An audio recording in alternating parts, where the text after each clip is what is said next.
Hello, everybody. My name is Oma. Today, I'm going to do something that I haven't done before. It's a story time, and this is a story time about the first time I got my job, my first ever paying job. When I told the most ridiculous story ever, and you're like, "We need to have her in." I remember coming back from that interview and wondering, why did I tell the story?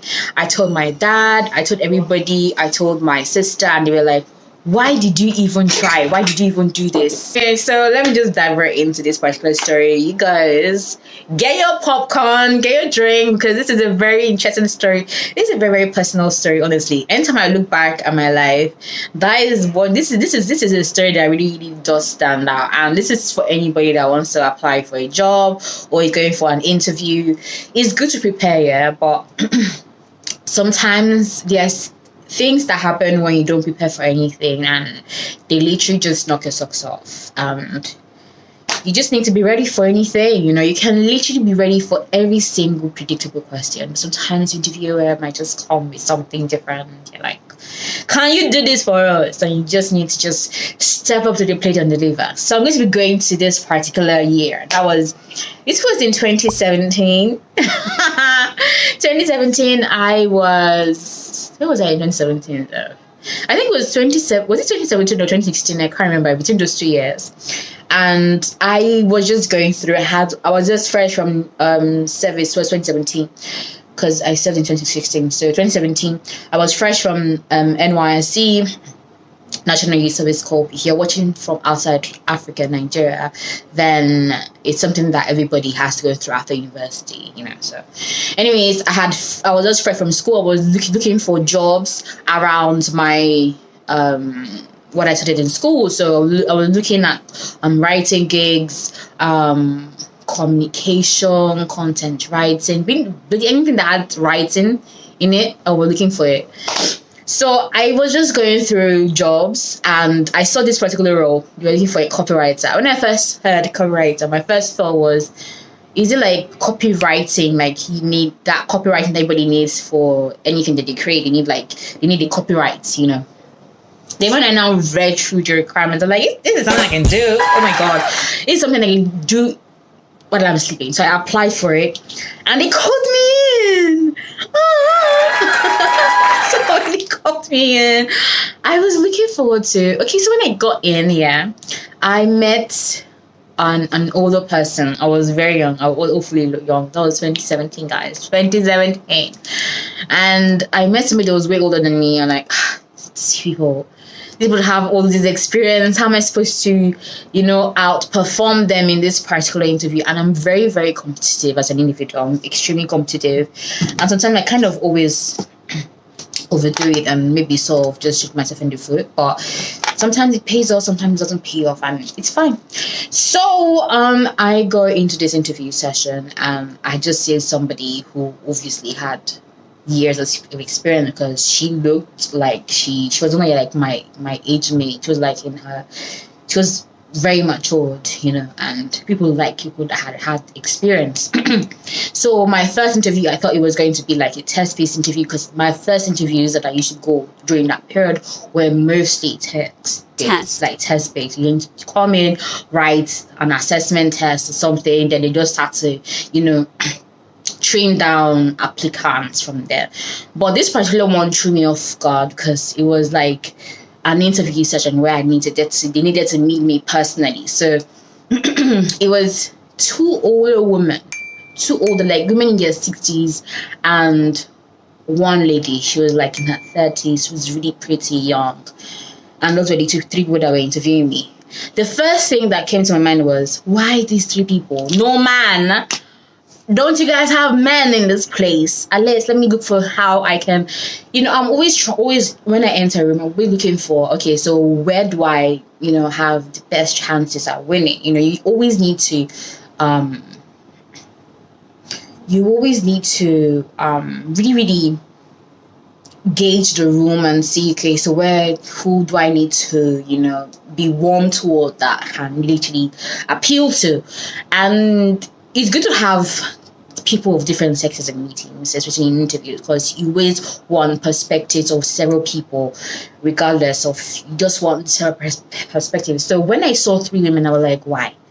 Like, and I've been in situations where women were the ones that literally will always tear me down. And I had 3 women, I was already devastated. I was like, let's just get this over and done with. Then when they started the interview process, and I started to read who their personalities, and I didn't even do it because I was something that I learned. I have always known how to walk around people, talk to people, and relate with people depending on maybe their ages, what their interest was like, who they were, their personality type. And for older people, I believe older people, for me, you can reach your own personal conclusion. But for me, older people for me are like kids. So I knew that if I was going to really, really convince these people or have leverage, or actually gain leverage in this interview process, I needed to, communicate to these people as kids. And because they were 2 in that particular age bracket, and they had this animated feel towards them, they were laughing, quickly. They had this comic thing around them. They were very, very animated, something that someone like me. So I knew how easy it was for me to appeal to these kind of people. And I knew that I just had only one lady who had this very serious person. And in my mind, I was like, maybe she was the HR person, and she had to come off as a very, very serious person. The sense in the room when everybody is just all over the place, you needed to come up as a strong person, very, very stern looking. And I knew that if I wanted to gain advantage, I needed to appeal to these 2 older ladies more than even her. So my attention in that room was to get these people in my corner, not even her. If they fall in line, she will follow. Guess it. They will, if I was to hit these 2 people, this one will jump in. Easy peasy. That was that was in 2017. So they were asking me, so what have I done? Then I had my blog channel, my blog page, where I was creating content or just talking about things that I liked, which is really, really good. You need to have something that you can say, okay, this is what I'm doing, and this is how I can apply these skills to what you're doing here. It's good to have stuff like that, and that really, really helped me. It's literally helped me gain advantage in area that I was applying to, those industries I was applying to. So they're like, okay, so tell me something that you have written, and I was trying to find an interesting topic that I had written that was not necessarily too serious, because they were really animated. Like I said earlier, they were really, really animated. I needed something that was fun, vibrant. I was just trying to calm my mind concerning what was this what's a fun piece I had written that would definitely excite these people, because they were the ones I was trying to buy in. Like, they were the ones that I was trying to lock down. The third person was taking consequence to me. If I was able to impress these 2 people, she will fall in line. So when they asked me, so tell me about the story that I had written. When they said, tell me about a story I had written, and they're like, what, let's tell a story. I'll like tell you a story. I'll like, give me a minute. They were like, if you don't know anything, that's fine. I'm like, what, I have a story for you, and this is the story that I told them, you guys. Let me tell you about this story. This story, when I left, because I have been moving around quite a bit. When I left my secondary school, because I was in boarding school in the East, when I was in Nigeria, in East, I was in boarding school. So when I left boarding school in the East, and I relocated back to Lagos, I joined the private school. Everybody liked me in the private school. I think I'm an easily lovable person, so it's fine. It's fine. And when I got into this school, I was always telling them the story. And I saw how they eat it. Like, I could literally tell, and they will love me. They'll be like, they'll go and call a teacher to come and listen to this story. I literally got tired telling this story. But I was like, okay, I have other story. They were like, no. Tell this story. Hey. So when this woman said, tell me the story, I just immediately went back to this story that I told. You get me? Hey. I give them. I'm like, okay, you guys need to be really open-minded to this particular story, because it's a true life story. I gained their interest. They're like, oh my God, tell us. Oh good. I'm bad. I'm bad. I'm like, this is a true life story, so please bear with me. And please do take me seriously. Then when I started to tell the story, I now became the story. I fell into the space of the person from the perspective, because I was telling from my own perspective. So I embodied the emotion of this story. I embodied the personality of this story. And I used things that were relatable to me. So I said, you know what? I schooled in the East for my junior secondary school. And I hated it. My parents knew I hated it, and that was factual. So the pain of that thing, I brought it into that meeting. I hated school in the East. I always wanted Lagos, but my dad always wanted me to go and learn my language. Which city there, they always didn't know. But we moved.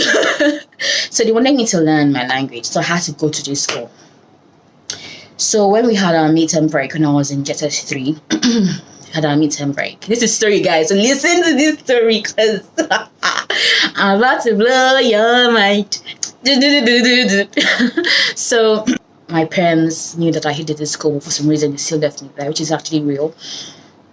But when I was in my JSS 3, we had midterm break, and I had the option of either going to my auntie's place or coming back to Lagos. And I said, you know what, I'm just a 3. I'm old enough. I'm a big girl. So I decided to go see my grandma in the village. And I remember when I was coming to school, I had gone to the village to go and visit my grandma. So I think I know the path. I know how to find my way there. They were like, okay. They could relate, they're like, okay.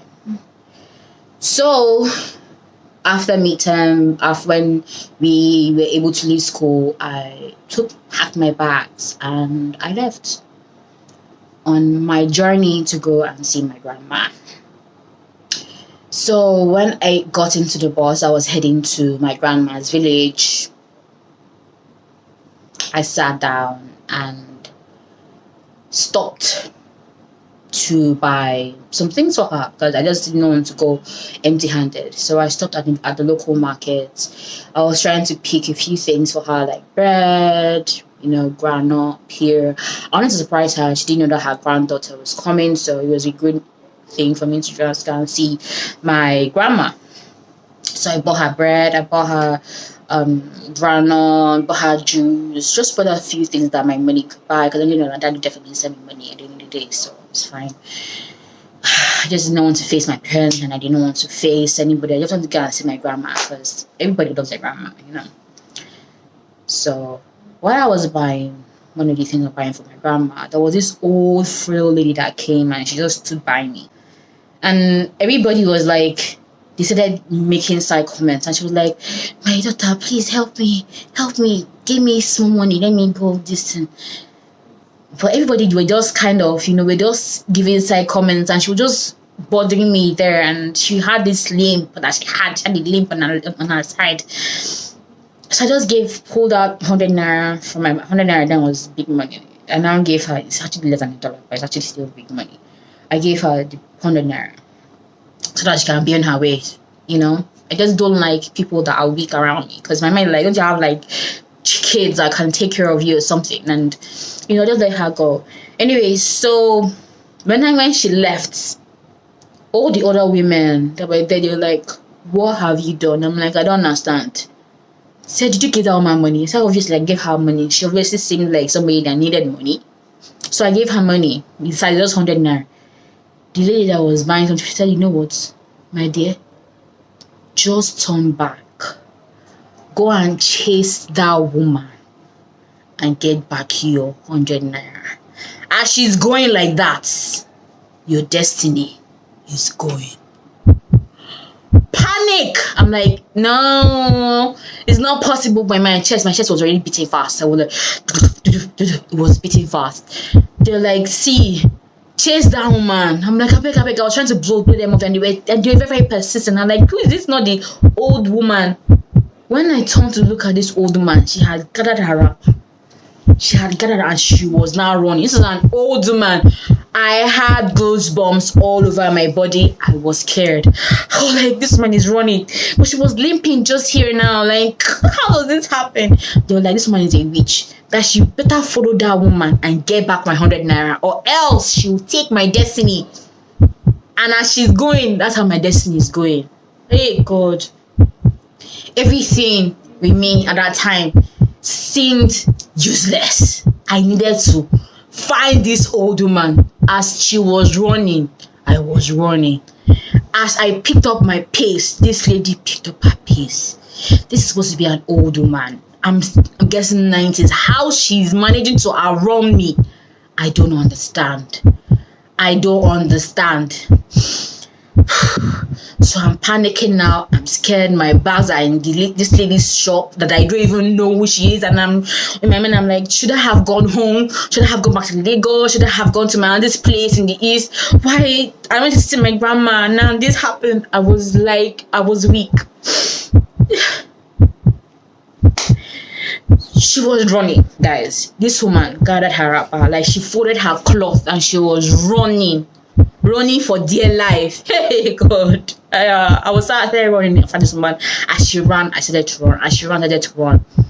Then there was a bus just about to leave, just going. She now got in and sat at the back seat. I now ran and grabbed her hair from the back and started to pull. This bus was going. The whole town, like literally the whole market square, were cheering me that I should change this woman. But for some reason, these people never helped me, because I can't tell me it was my destiny and I needed to get my own destiny back. And they were chasing me. They were telling me that I should change this woman. I climbed a bike. And I was chasing this bus. I held this man's hair. And as this bus was going, guess what was happening? This man's hair started to grow longer. This man's hair started growing longer. As I was pulling it, you know the way I'm pulling your legs? That is how this man's hair was going long. I was pulling the hair was going long. Don't know how I'm pulling your legs. If I'm pulling your legs now, you get it. I'm pulling your legs. This is how this woman's hair was going long. As I was pulling her legs, I'm pulling your legs. That's how this woman's hair was. She was just going long and long and long. The Okada and me, we dey back. She's get what? These people, they were like, so I know. When I kept saying, as I'm pulling your leg, they were like, and what happened? At that time, I knew I had them in my palms. I knew I had them eating from the palm of my hands, guys. Then this woman that had a very serious look, she now said, "This is a joke, isn't it? You mean when you're pulling somebody's legs?" And I started to laugh. They were like, "Oh my God." Meeting, I come interview, I can't even get laugh. Hey. They're like, "Oh my God, wait. So you mean, okay, when you're pulling my legs?" I like, "Yeah." They're like, that is very smart. Great story. Some of this is not real. I said most of it is real. I had to put myself into, because sometimes when you tell the story like that, you need to put a bit of your personal self into it to make it more believable. Like, I schooled in the East. I hated being there. My parents hated being there. There were moments where I did not want to go back to Lagos because I didn't want to confront my parents. I stayed in my auntie's place. Never been to my grandma's place alone because I don't know the way. But that's it. My guys, that was how I got the job. Every other person that came for that interview was inconsequential, and that is what you want to be at any interview. You want to be that person that comes in and everybody forgets about any other person that came for that interview. And that was how I got my first job. So when I came in the next time, because that was now going to be the assessment period for me to now write a test or write an assessment to eventually get the job. When I came that day, it was obvious, by the way, when I was at the HR, she was not really excited. She didn't see me, but the next time I saw her, she was like, "Oh my God." She was really animated. She was like, "Oh my God, I told everybody about you, and they're really, really looking forward to meeting you and stuff." And she was really, really inspired. Honestly, I feel that if I had written XYZ nonsense in that assessment, I would still have gotten that job, because before I had even entered, they were already singing my praise. which is good and not so bad, because at the end of the day, it's before I came, there was a lot of envy already brewing in the agency, a lot of envy, a lot of people that were just waiting for me to fail before I even tried anything, and it was just basically envy.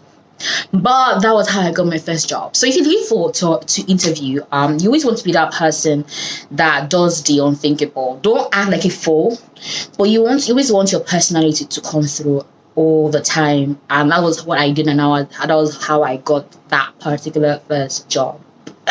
So if you like this particular story and you felt that it was really hilarious and you can literally relate, and if you think, if I had told you this particular job, would you hire me? Would you hire me if I told you this story? Would you have said, okay, you know what, Amma, I want to have you there? Or you have said, oh no, this is not for me. I'd like to know. Let me know if you have hired me, because I don't know. When I left and I went back home and I told my parents that, see this, I did something ridiculous in an interview process. My dad just started laughing. He didn't really take it. He didn't really say, oh, you shouldn't have done that. Oh no, he just started laughing. He said, okay. He just said, okay. This has always been who you've always been. So if they like you, they like you. They don't like you, they don't like you. My dad is so sweet. My mom was like, oh, how can you say that? My son was like, oh, the voice of reasoning. How can you say that? How can you do this? My brother, my dad, they're both cool, I didn't they were like, wow, how can you can say that kind of thing in an interview? That they are chasing you, you're pulling somebody's leg. It actually worked in my favor. It actually did work in my favor. And I don't think they can ever forget me, which is nice.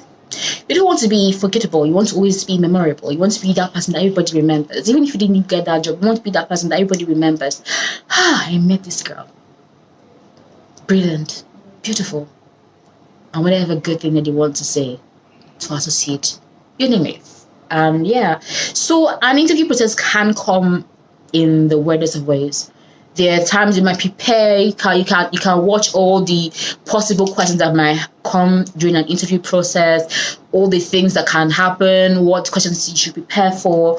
But there are times when the interviewer will hit you with questions that you did not prepare for, and you still need to, think on your feet and also impress them. And by being your true self, it's always good to be yourself and just deliver, because you never know what an interviewer is looking for.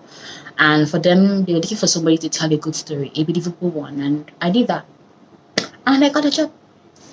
So would you hire me? I would love to know. My name is Oma. See you in my next one. Bye.